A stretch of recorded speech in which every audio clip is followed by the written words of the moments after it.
Hello, everyone. Welcome back to the Ave Maria Press Professional Development Webinar Series. In today's webinar, Joseph and Barbara Stuart will discuss what Reformation in the Church looks like.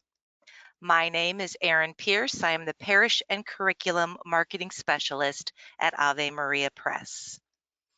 Everyone in the audience is muted today, but you are able to ask questions. Questions may be sent to our presenters using the question section of the GoToWebinar panel, and I'll read as many of those as possible at the end of the presentation today. This webinar is being recorded, and I will send you an email tomorrow with the link to the recording. With that, I would like to welcome and introduce our presenters today. Joseph T. Stuart is an assistant professor of history and a fellow of Catholic Studies at the University of Mary. He is the author of Rethinking the Enlightenment, Faith in the Age of Reason, and Christopher Dawson, A Cultural Mind in the Age of the Great War. He earned an associate's degree from Ferris State University, a bachelor's degree from Franciscan University of Steubenville, a master's degree in modern history from the University of St. Andrews, and a doctorate in modern intellectual history from the University of Edinburgh. Barbara A. Stuart is a homeschooling mom and social aide who founded and directed a pregnancy resource center in Bismarck, North Dakota. She earned a bachelor's degree in English from the University of Dakota and a master's degree in systematic theology from the Christendom Graduate School of Theology. Stuart was a Wilbur Fellow at the Russell Kirk Center for Cultural Renewal in Michigan. Her work has been featured on Real Presence Radio, Dakota Catholic Action, and 360 Review. Joseph and Barbara, thank you so much for joining us today. Thank you, Erin. Thank you so much for having us. Wonderful, absolutely. I'm going to go ahead and make you presenter here. Okay, let me jump over here and let's see. Okay. Wonderful. Great. You can go ahead and take it from here. Okay, great. Thank you.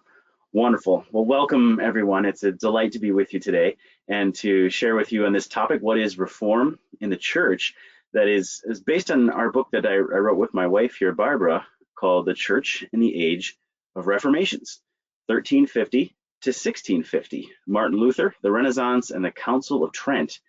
And this book is part of a series that Ave Maria Press is publishing on church history, all the way through, from the time of Christ up through the Second Vatican Council and beyond. And these many volumes, ours is number 5 in the 7 volumes here.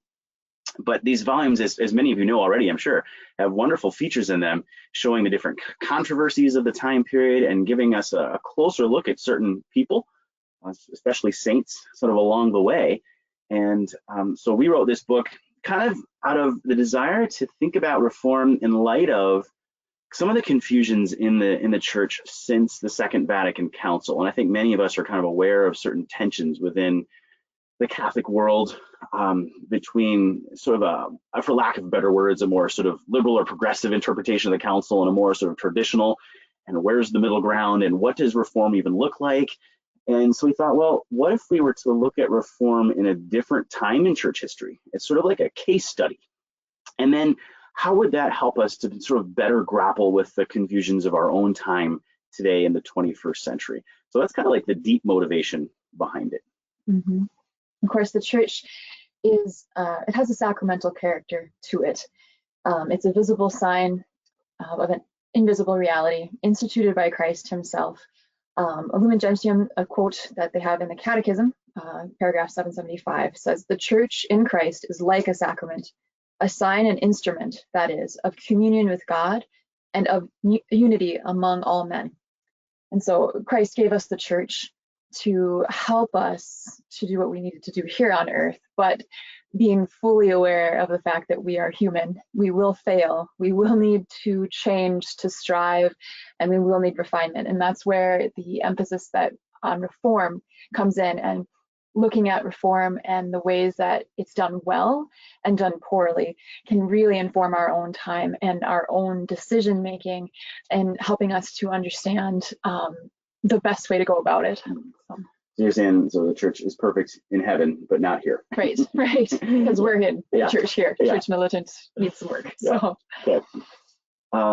So what we discovered was that before Vatican II, this was during the 1950s, the Dominican Yves Congar developed 4 principles of true institutional reform.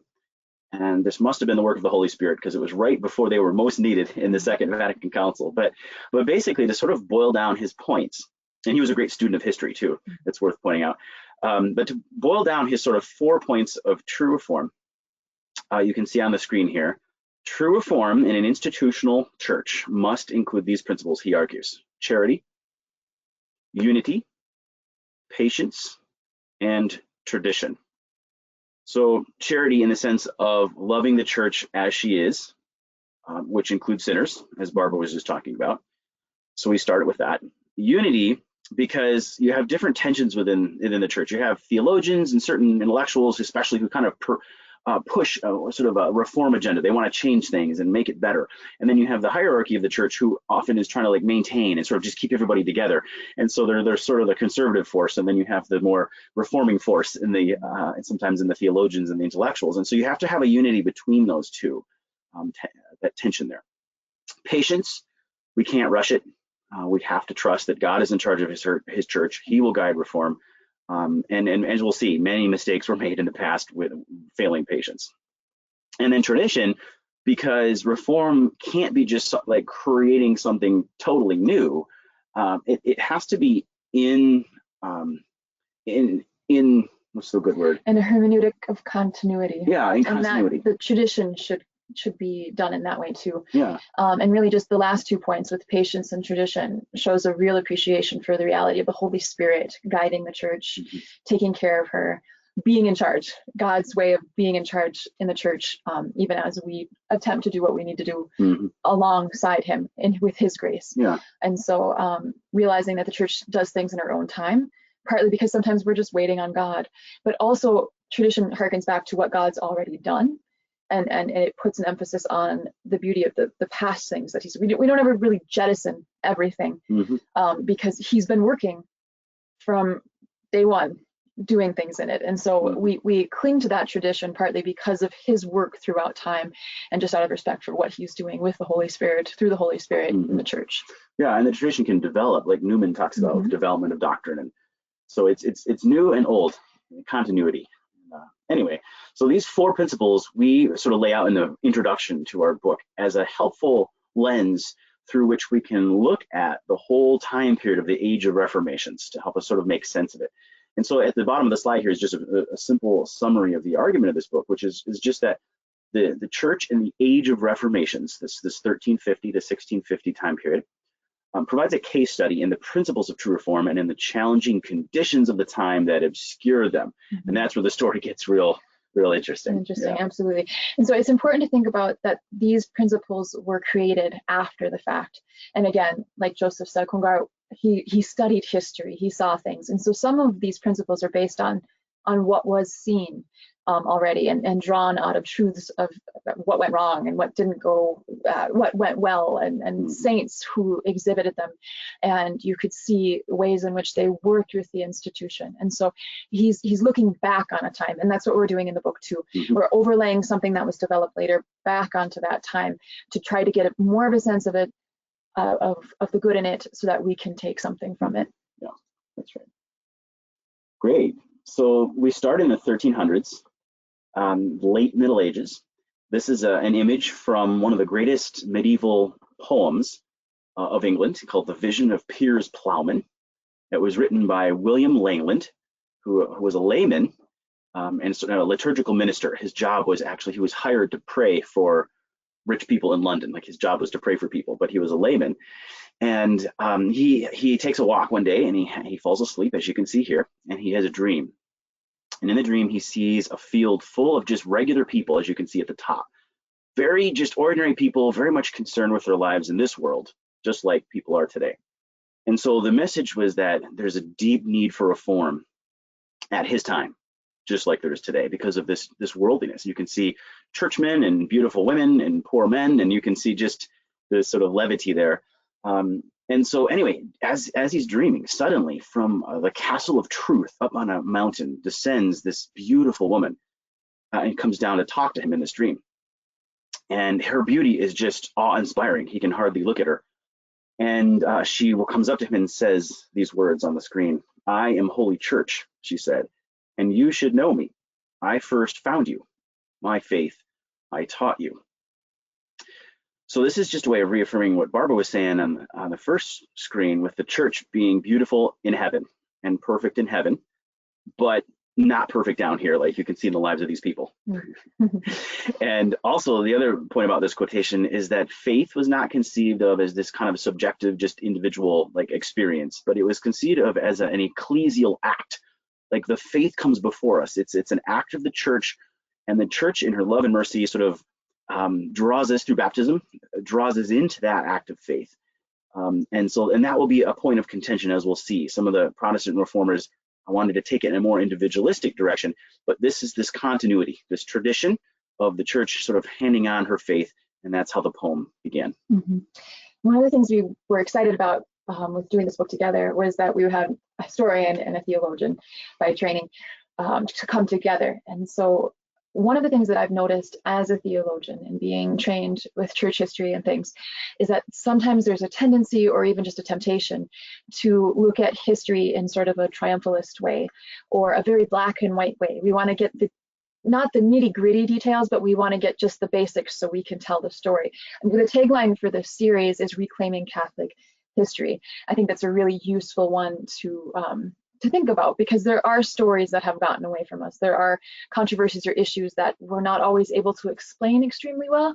But I actually think that's partly because sometimes we get too apologetic, or we're looking at history in too simplistic a way. And so I think there's a really good reason for understanding different historical research or methodologies to help us to make sure that our history is done well, and so that you can actually really speak to it in a very good way. And this means that you can get just enough of the complicating factors, or just enough of all of the different factors that were going on, to be able to have a better grasp, a deeper grasp of why those theological truths were overshadowed, or why they were difficult to teach to the masses at the time, and so on. And so one of the important things with history, just a really basic thing that can get you off and running, it's called the 5 C's that help you to have, to do good history. We'll put it that way. To think historically is really important here. And so in terms of cause, something the Reformation, Protestant Reformation was caused by certain things. We'll be just introducing those to you in a minute here.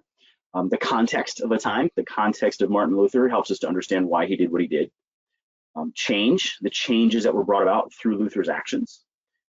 Complexity means that there's never just one cause. It's not just black and white, like Barbara said, but there's lots of different little factors that come into play, just like in our real lives today. And then contingency just means that there's little things that happen that make a big difference, right? Like when Luther is riding along on his horse and there's a huge thunderstorm, and he falls on the ground and he cries out to Saint Anne, promising to become a monk.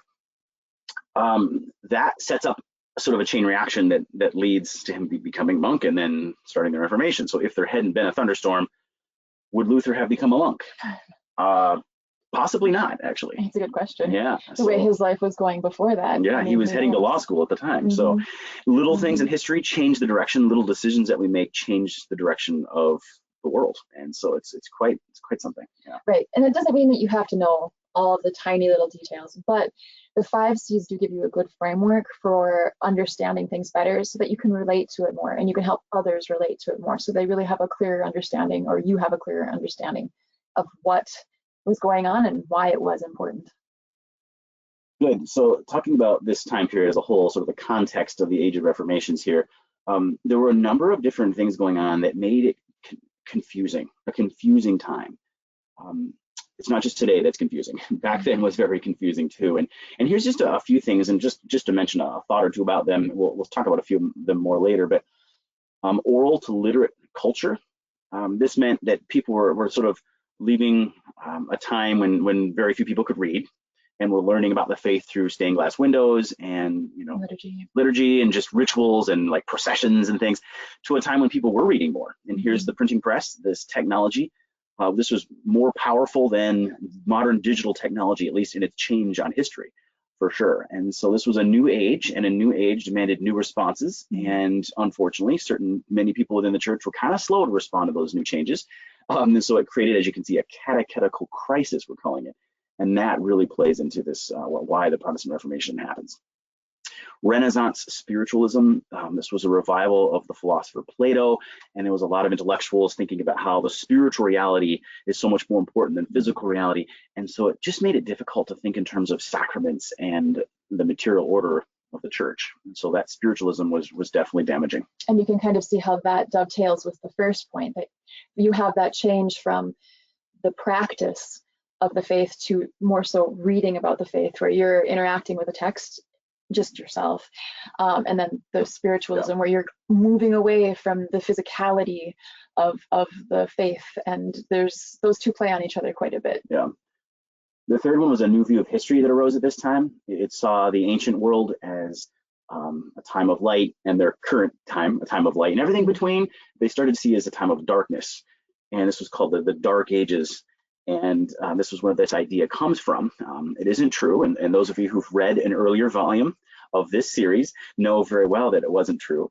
But nonetheless, that view of history was really significant, because it meant that people could sort of block out the whole development of the church, and just, we don't need the papacy or religious orders or anything like that. We just go back, you know, back to the Bible, so to speak. And that was a really influential mindset, and still is. There was a utopianism then.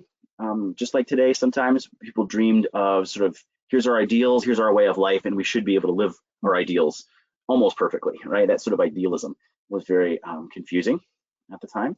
The political temptation, just like today, people have reform ideas. They want to make society better. So what's their first thought? Oh, big government and lots of funding. That will solve all the problems. And it was the same thing back then, including within the church.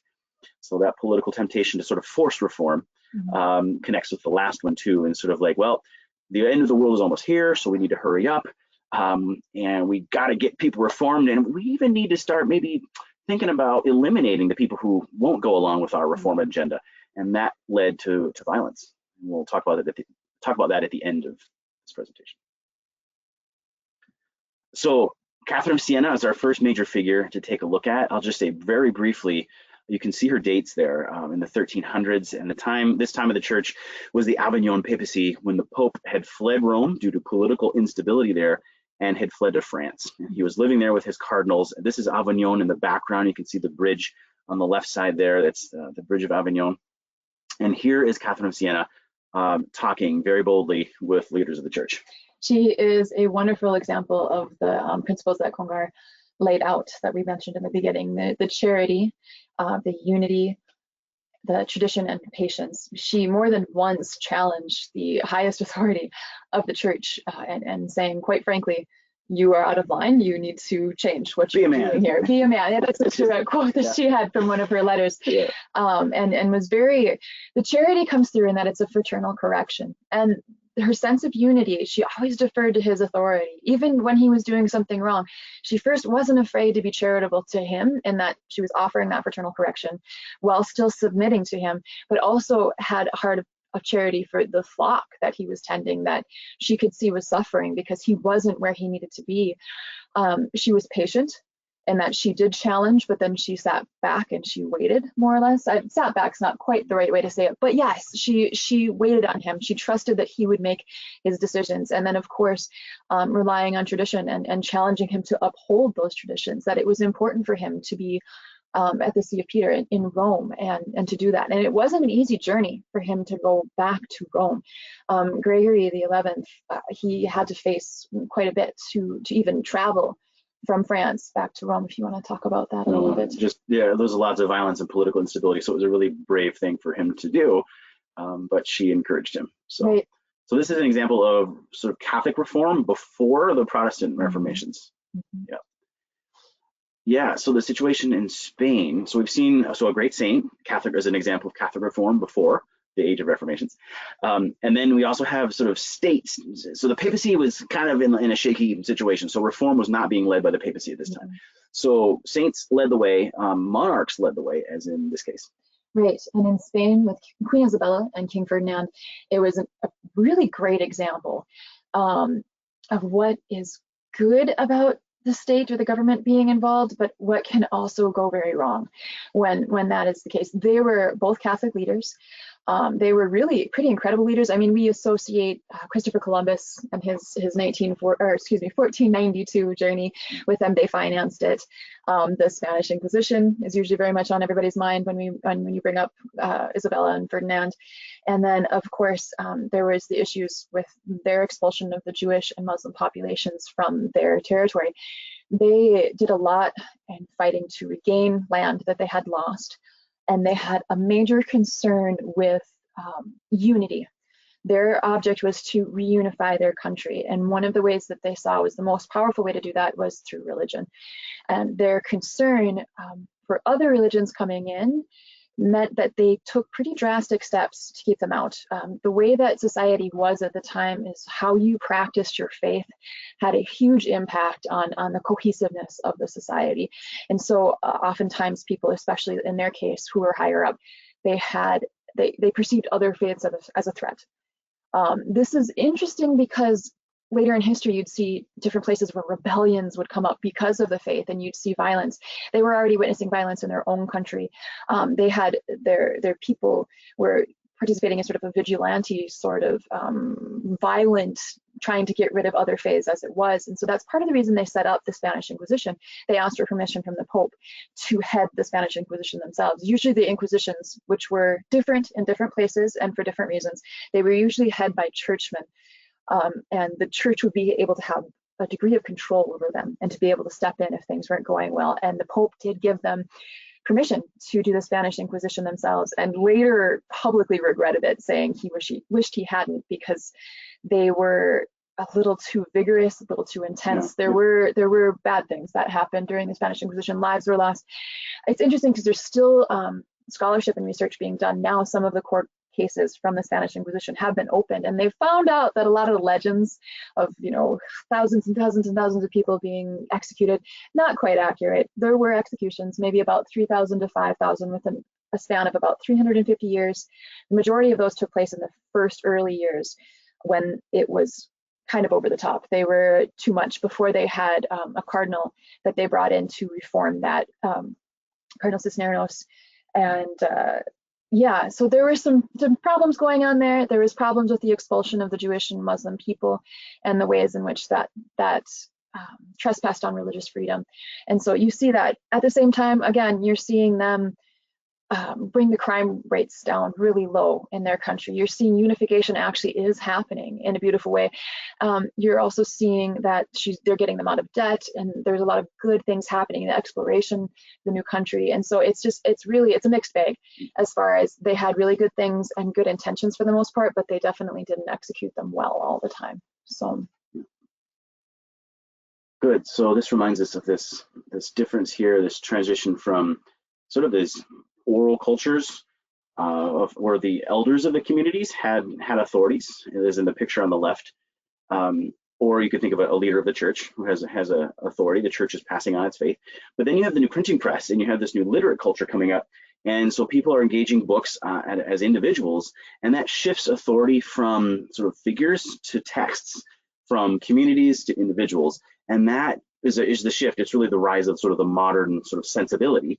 And that creates huge catechetical challenges that will lead into the Age of Reformations. It definitely does. One thing to note is that the average layperson wasn't very educated on a theological level at this time. So they relied on people who were more educated. A lot of what was written at the time was in Latin, and there was the assumption that if you were educated enough to read, you were educated enough to read Latin. And so that's why a lot of the vernacular texts weren't in the vernacular. That changed around the time of the printing press. But it also, it also changed in that you had lay people for a first time becoming more educated, but doing it in sort of a vacuum because, as Joseph said, they're approaching it in sort of an individual way with just the text itself. And so they're not sitting down with priests or learned people, theologians, what have you, and being taught these things. They're sort of being handed these, and there's go for it, So there is a lot of there's a lot of need for catechesis, like you already said, but there is a lot of danger, if you will, because people weren't being directed, they weren't connected to tradition as much as they needed to be, and they weren't being instructed in quite the ways they needed to be in order to encounter some of these texts. Great. So we've seen examples of a saint reformer at the highest level, going to the Pope. We've seen examples of politicians trying to reform, but there's also examples of saints who are just reforming at sort of their local level. So, Barb, maybe could you just say a word about Catherine Jenner just real quick? Sure, absolutely. She was a very interesting lady. Want to try to be brief probably, but she was married off by her family to a man who had very little virtue and lived a very difficult life, had a conversion herself, and then started just really this deep life of prayer. She was working at the hospital there, volunteering, and eventually became an administrator in Genoa at that hospital, and worked there her whole life. And the beauty of her story is really just the depth of her prayer life and then how she lived it out in her ministry. Just in her day-to-day life like that. She's just a really inspiring one. God allowed her to have mystical experiences. She didn't write them down. She had followers who, when she was getting closer to, she had health issues at the end. So when she was getting closer to her deathbed, they came and they said, can we write this down? And so the works that we have from her were written by these people as she kind of dictated or as they took it from her that way.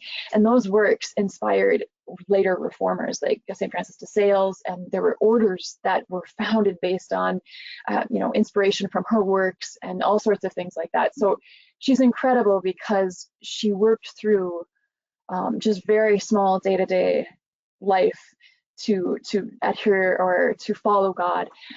Just a side note, her husband did eventually convert, and he worked alongside her until his death. And so she and her patience did manage to convert him too. So then this is showing a famous book written in 1908 that was studying her life and just defined religion in a full sense in terms of the mystical, the intellectual, and the institutional.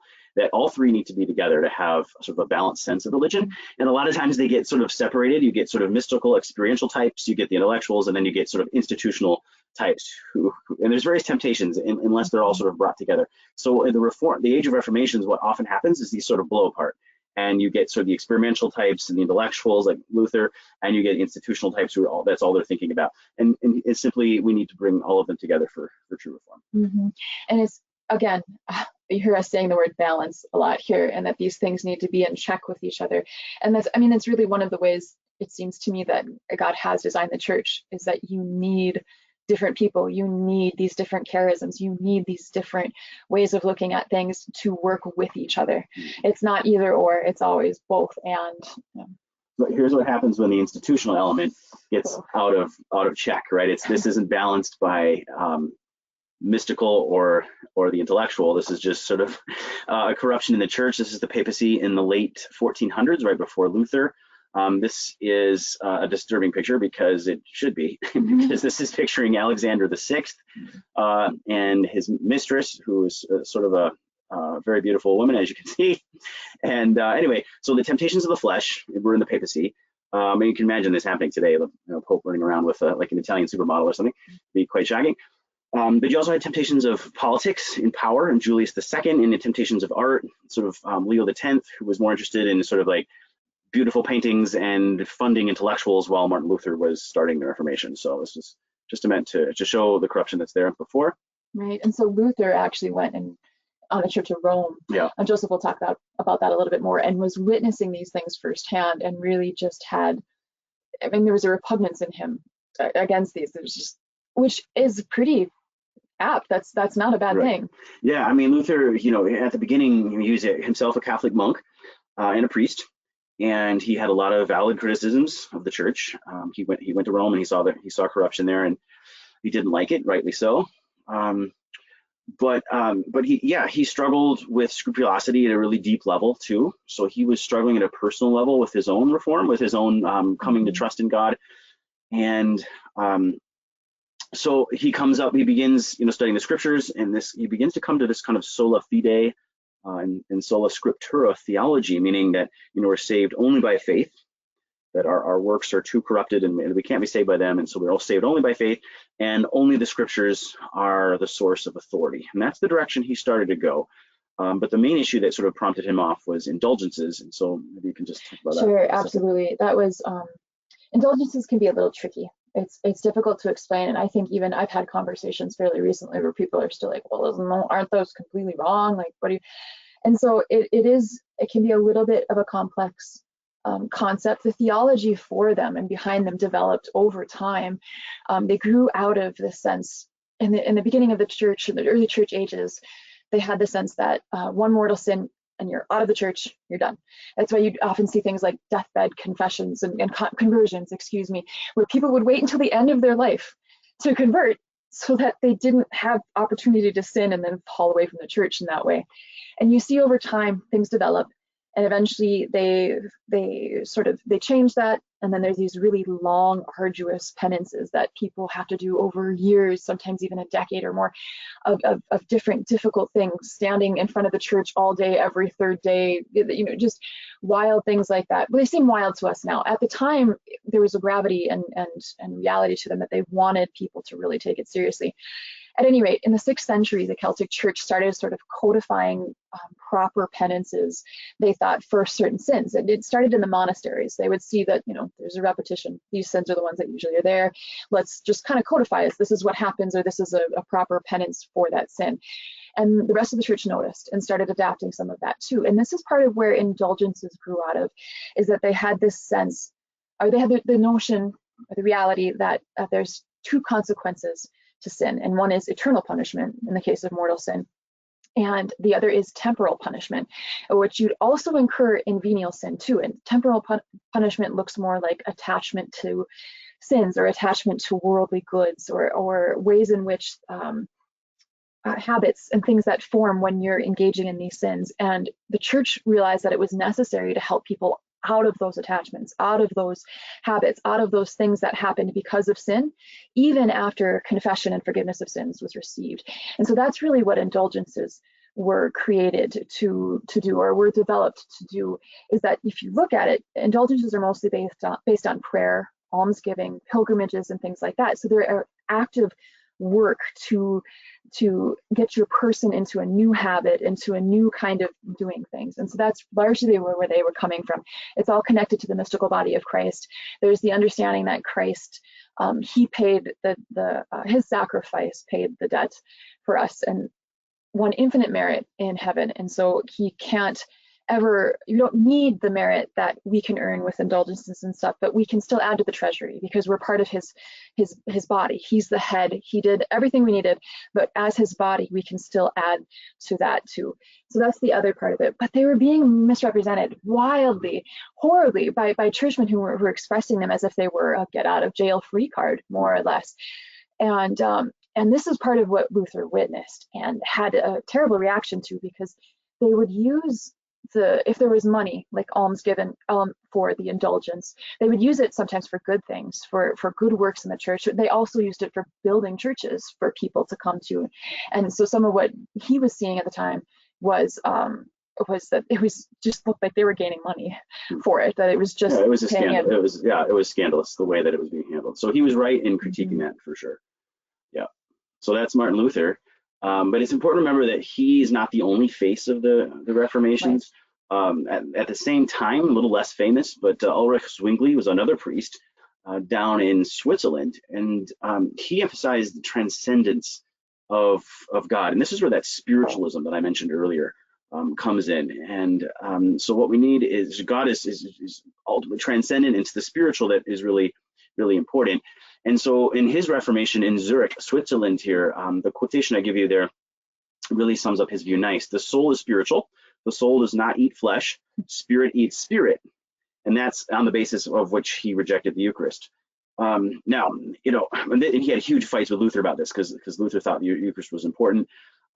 So this right away showed division within the Protestant reformers because of the sola scriptura idea, which Zwingli also held to, realized, oh, actually the Bible can be interpreted in different ways, and so this was a problem.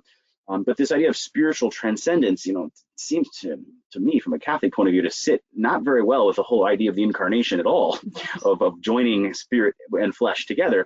But nonetheless, this really caught on in Switzerland, and they began, this church you can see here, stripping out all of the beautiful art, and all the Catholic sort of spirituality was sort of stripped out to create these very bare churches. And so we get a difference, a profound difference between Protestant and Catholic culture that developed in Europe. The picture on the left is a Protestant church, and this kind of literate culture that we mentioned, this culture of the word, you can see very, stark and simple. Now, there are traditions in Catholicism that would support this kind of aesthetic, but more generally, the Catholics on the right, this Church of St. Ignatius in Rome, is that kind of Catholic piety is usually made kind of visible through material culture, through beautiful music and beautiful painting, and the architecture, and sort of it blends heaven and earth in the dome that you can see there. You're not even sure if is it a painting or is it a sculpture? Are we in heaven or are we on earth? But this is definitely a cultural difference between Protestants and Catholics that developed at this time. One of the other reformers was John Calvin, who was in the tradition of Ulrich Zwingli, the Reformed tradition it's called. You have the Lutherans, and then you have the Reformed tradition.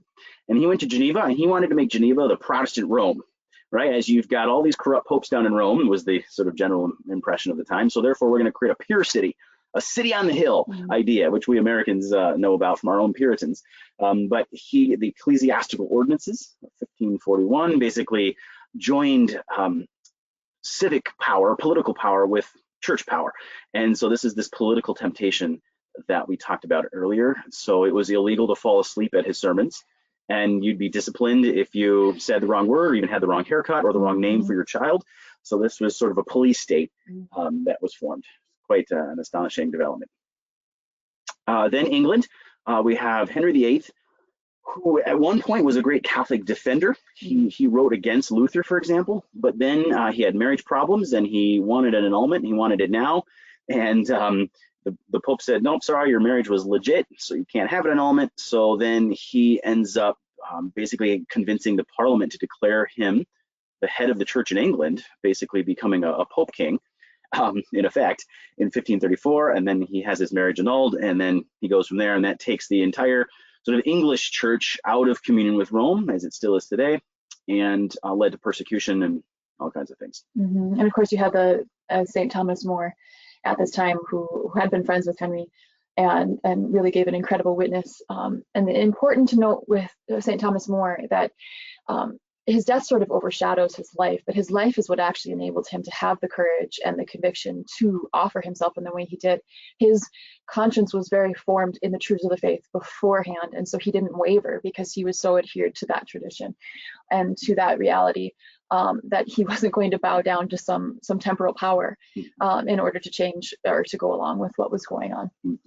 Yeah, that's right. Great. And so that brings us then to the sort of the Catholic Reformation.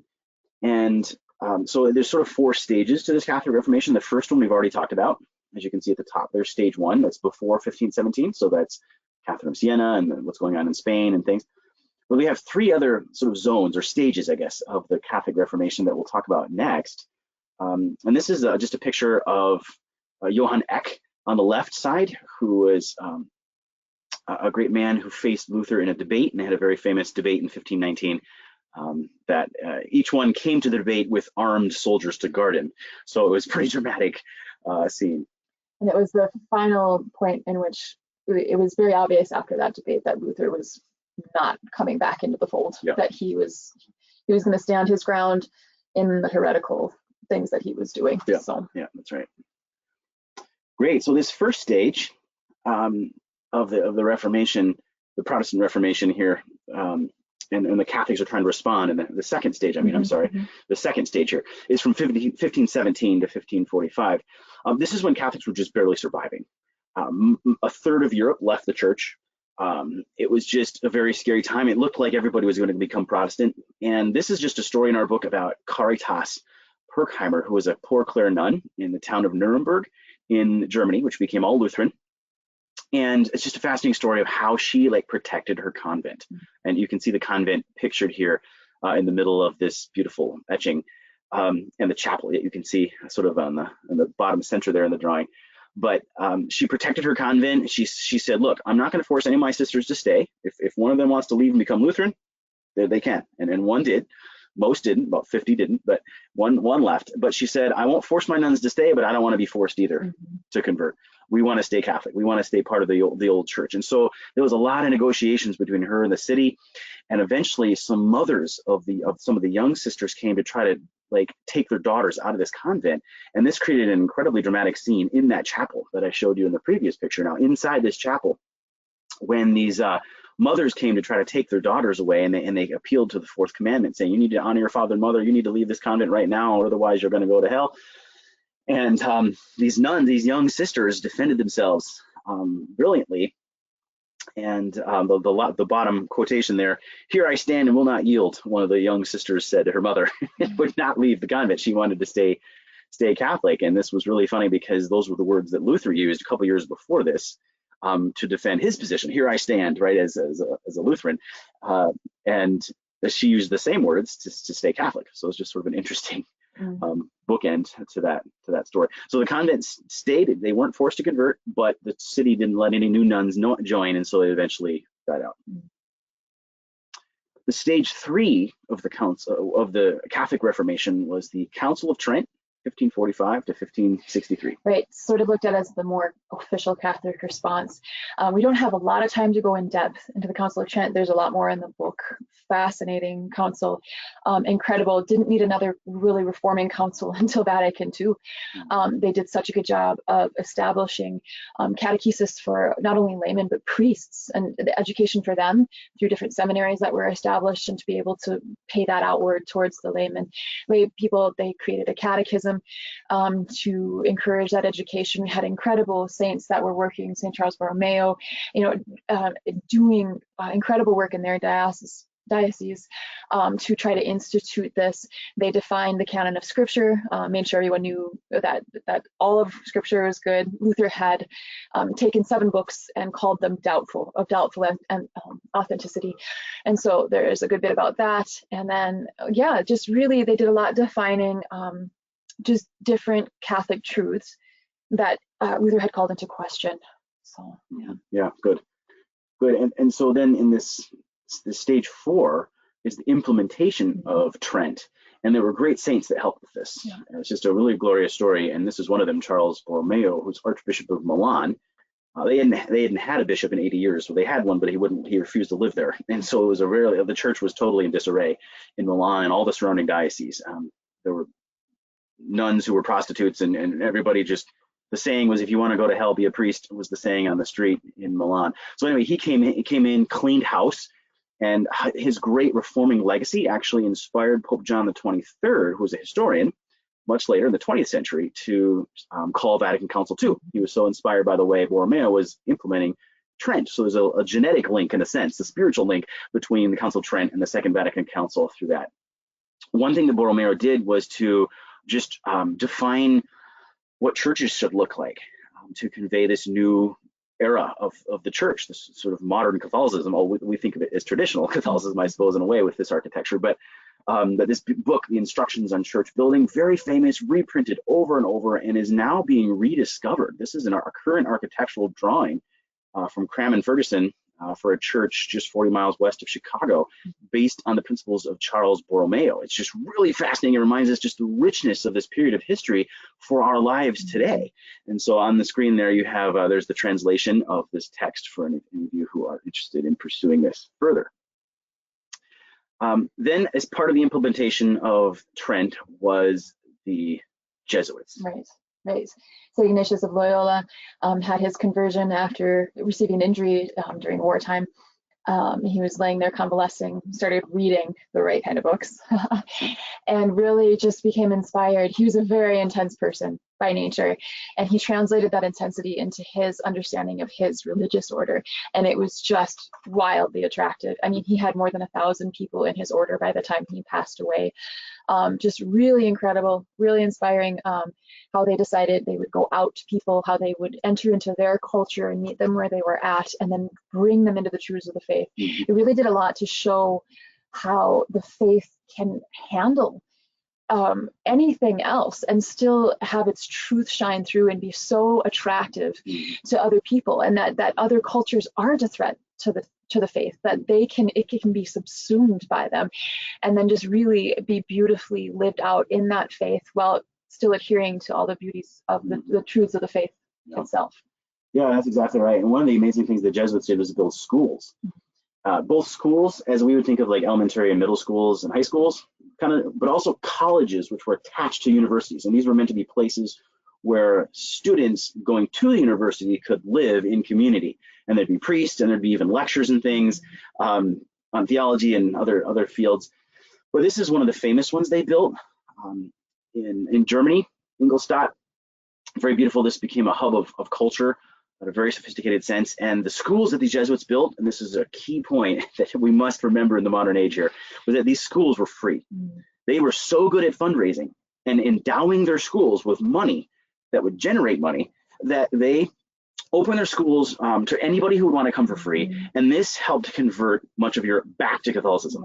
Because the Protestant families were so impressed with these Jesuit schools of high caliber of education, they would send their kids. The kids would learn about the faith, bring the faith back home, and this kept Poland, for example, from becoming Calvinist. It was on its way becoming Calvinist, and the Jesuits, through their free schools, helped it to stay Catholic. So it's just an amazing legacy. I think sometimes there's a temptation to think that when we focus on things of this world, I mean fundraising, that we're taking away from other spiritual truths or prayer time or things, but really, I mean, God works through those things to do incredible things, and so it's really an understanding of vocation and a vocation and how they work together to serve God. Yeah, and you can see that this was a very fruitful approach. So this is a map of just some of the Jesuit schools, universities that were created across Europe from 1548 to 1773. The one we just saw the picture of is marked with the arrow there, which became a major center of Catholic culture in just fascinating kinds of ways. So kind of drawing toward our conclusion here a little bit, this is a lot. I mean, it's so much happening in this age of Reformations, so much happening. But out of all this sort of ferment and this turmoil and grandeur at the same time, you have a number of consequences. And we don't nearly have time to go into them. Maybe some of you will have questions about them, that's fine. But we'll just take a look at them quick. And the first obvious thing was the loss of Christian unity that happened, and sort of the confessionalization, the creating of churches. Catholic Church, Lutheran Church, people began thinking in terms of different denominations, which created a situation of religious pluralism, number two there. And eventually that helped encourage the rediscovery of religious freedom. It's a long story, but a fascinating one. Then there's a paradigm shift from medieval to modern sensibilities, or a more communal, sort of ritual-based religion in the oral culture of the Middle Ages, to now a more literate culture of individual engagement and interiorization and engaging faith through books and private prayer and things as a more modern set of sensibility.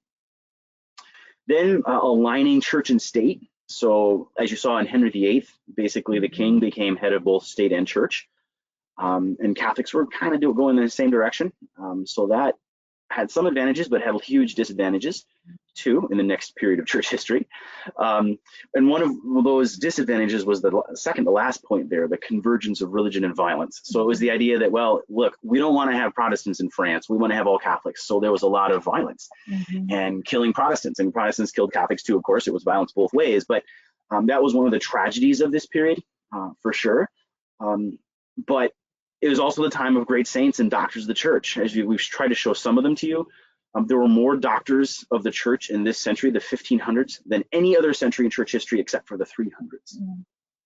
And we'll end on a positive note here with St. Francis de Sales. Yep, and so as Joseph was saying again, a lot of the saints that we profile in the books or in the book, we're trying to give an example of how they do Catholic reform in the proper way, or in the way that at least Yves Conguer illustrated, through charity, unity, patience, and tradition. And so St. Francis de Sales, he's a bishop and doctor of the church, and just a really beautiful example, I think, particularly of patience.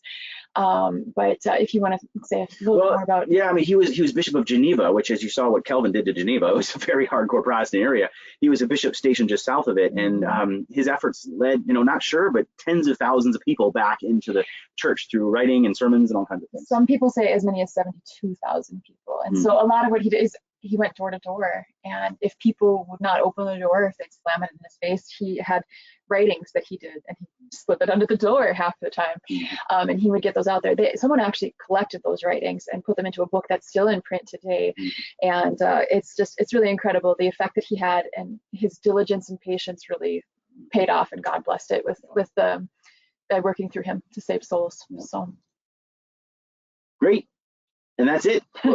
We hope we left enough time for some questions. So wonderful. All right. Yes, I'll let you guys take a deep breath here, maybe get a sip of water, and invite our attendees to submit any questions that you might have for the Stuarts.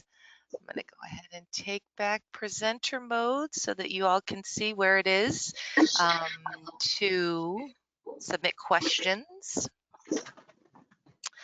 So you started, I'm just going to start here. You began the presentation talking about how you're looking at reform in light of the confusion since Vatican II. And certainly everything could not be covered in this webinar, I understand that. But could you talk maybe a little bit more about that? Sure.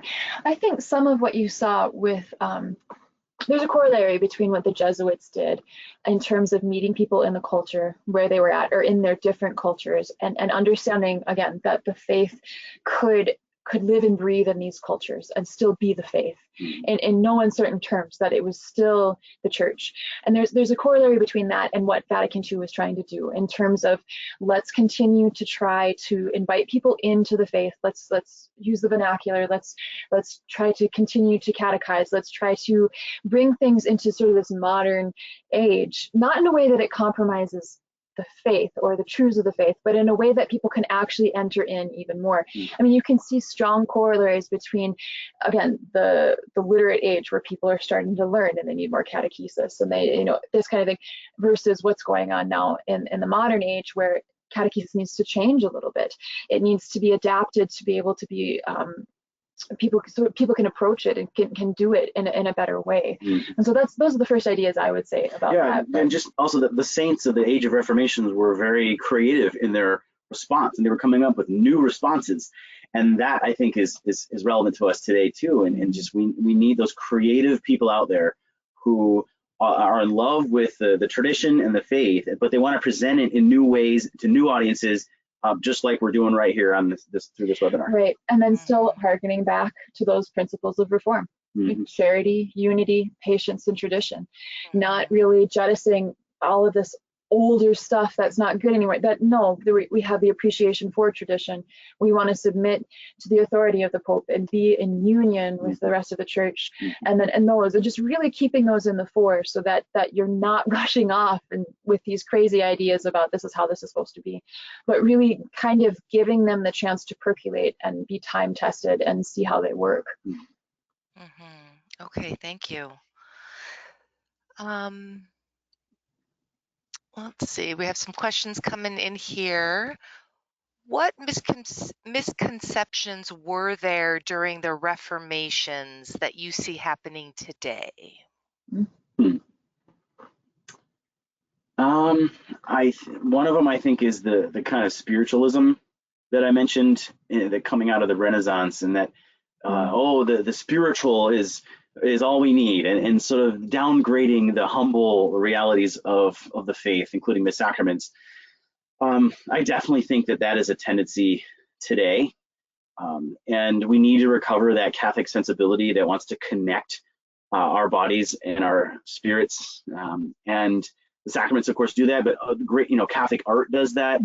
Living in community and in parishes and like, doing things and bringing students out to, help neighbors and, old age homes. And I mean, those are all sort of sacramental ways of sort of living out the faith. And so I think if we spiritualize and individualize things too much, like some people were doing back then I think we're in a danger zone. It's actually interesting because it's a very subtle denial of the human nature of Christ. Yeah, it is. You're not maybe outrightly saying it, but Christ entered into this world and he lived as a person. He was human fully and completely, and he established the church and the sacraments reflecting that reality. And so to act like the body doesn't matter, or that it's somehow lesser, and that it, there's it denies Christ in a certain particular kind of way, and what he tried to do. So Yeah. I think an important point too, as we are entering into the next 3 years of the Eucharistic revival, that the importance of that. Yeah, that's right. Yeah. Another question here, is the global synod another historic impulse for reforming church unity? What do you think? I'm not sure what to say about that. Certainly, Interesting thought. yeah. Certainly, people, people coming together is always important. I guess I'm thinking of the global church actually, and we talk about this a little bit in the book, but Catholicism is a global religion. It's the first global religion in history, and that actually emerged in the time period of this book in the 1500s when missionaries were going all over the world. And actually, it's interesting that the Catholics at the time used that as evidence against the Protestants. They'd say, look, Catholicism is a global religion, just as Jesus said to do. Protestants were just local churches within Germany or England, and so they actually used that as an argument.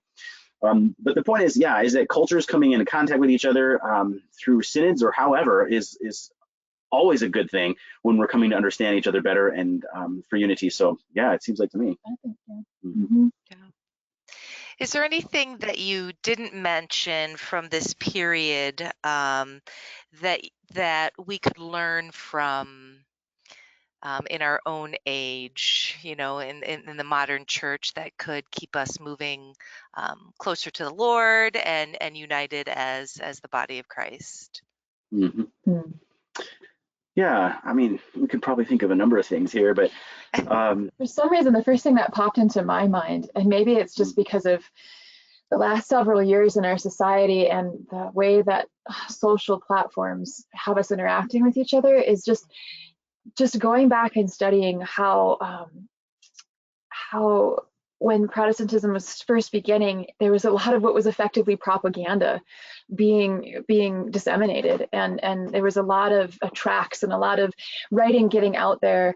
Luther was like one of the first celebrity authors, and just the way that was approached, it's very similar in our own time, that we're exposed to so much that almost skews as propaganda, with agendas and different things. It's harder to wade through and actually find what is news and what is. And so I think in our own time, just realizing that on psychological levels, we're subject to those things, and that seeing this kind of information put out so frequently and in sort of inflammatory ways, or in ways that can be really easy to be susceptible to, that there's ways to guard yourself against those things. There's ways to stay rooted, not only in Christ, but also just in good principles that help you take that information in, or not take it in if you're finding that it's too much, or it's not quite, if it's damaging you on a spiritual level, if it's distracting you from good things, from your vocation, from what you're doing in your life. And so I'm not really advocating one thing or another, but just saying that there's a similarity between that time and people wanting to get their point across, and us being subject to it, and just realizing that you need to have certain fortifications in order to help you deal with all of that. That's what popped into my mind. But is there anything else you can think of? I just balance that off a little bit by saying that on the other hand, you have sort of an ecumenical lesson that can be learned, I think, from this history, which is that the Protestants innovated in certain ways that was really influential for Catholics. So for example, Protestants were the first to versify the Bible. This has been a major benefit to Catholics, and they were Luther was really the first to create sort of like the modern catechism, and so then Catholics scramble to catch up and create our own catechisms, right? And so there's a sort of healthy competition actually that emerges out of this age of reformations between the churches. Some people argue that's why the Catholic Church is stronger today in the United States than in places like Europe, because that competition between different churches. Now, I don't know what you think about that, but I think there is something to that religious pluralism, realizing, wow, that God works through other denominations too, and that Catholics have benefited from that, just like Protestants also have benefited from Catholic spirituality. And like there are a lot of Protestants that read Francis de Sales, for example, right, and stayed Protestant, but yet or the Imitation of Christ. They were looking to the devotionals in the beginning there. Yeah, and right. So there is, as much as we really long for that unity to be there, just appreciating the reality that God is still in charge, and he's still the one who's deciding when it's going to happen and if it's going to happen, and we should pray for it and we should work towards it, but that there's a reason in his permissive will. There's a reason that he hasn't done it yet, and so we'll just keep working towards it and keep trusting him, and really keep trying to keep our hearts open to all of those things as we do it. Yeah. I know we're running out of time, but I did want to mention one more question from a deacon mentioning that so many Catholics, right, have kind of large gaps in their understanding of Catholic history, church history, and he loved your presentation. How can he go about, and I don't know how much you can answer this, but really informing others about this history without, well, in light of short attention spans or, love of or not love of history? Yeah. Sure. I mean, that's one reason that these books were designed the way they were, as they have sections in them that highlight some of the controversies. And I hate to say it, but I mean, most people are very attracted to those spots in the faith. Arguments. Yeah, the arguments or the controversies or the places where we're not quite certain what's going on. And so I've always found that that's a really good place to start. And not just in an apologetic fashion, but also just giving the history surrounding that. And it really does, it piques interest. Either that or even just looking at the saints and their lives and people connecting on a personal level to the saints. I think those are the two places I would start. I would start with a lesson from the Jesuits. So let's do a little fundraising. Let's find a donor. Let's have the donor buy a bunch of these books, and let's put them at the back of church, and let's hire a local, teacher to come in and give a talk about them, and let's just get people excited about them. Give out free copies, and there we go. Yeah. That sounds great. You can put those on YouTube and share them with everybody, right? Yeah. Awesome. Well, thank you so much, Joseph and Barbara, for sharing your expertise with us today, your love for the church, your love for history. It really was very enlightening. So many things really impressed me. And will help me look at history, I think, with new eyes. Thank you so much for having us. We really enjoyed being with you all. Yeah, thank you. Well, thank you. And as we mentioned, right, this is one book in a series. And so, as always, we like to offer you a discount on any of these books, 25% off when you use code webinar 0503.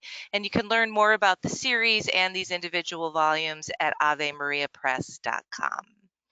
So thank you all once again, and I invite you to join us next Tuesday, in which Marcia Lane McGee, who is the co-author of Fat Luther, Slim Pickens, A Black Catholic Celebration of Faith, Tradition, and Diversity, is going to talk to us about how we can grow together as a people of God and using the Pentecost as kind of that catalyst or that guide in doing so.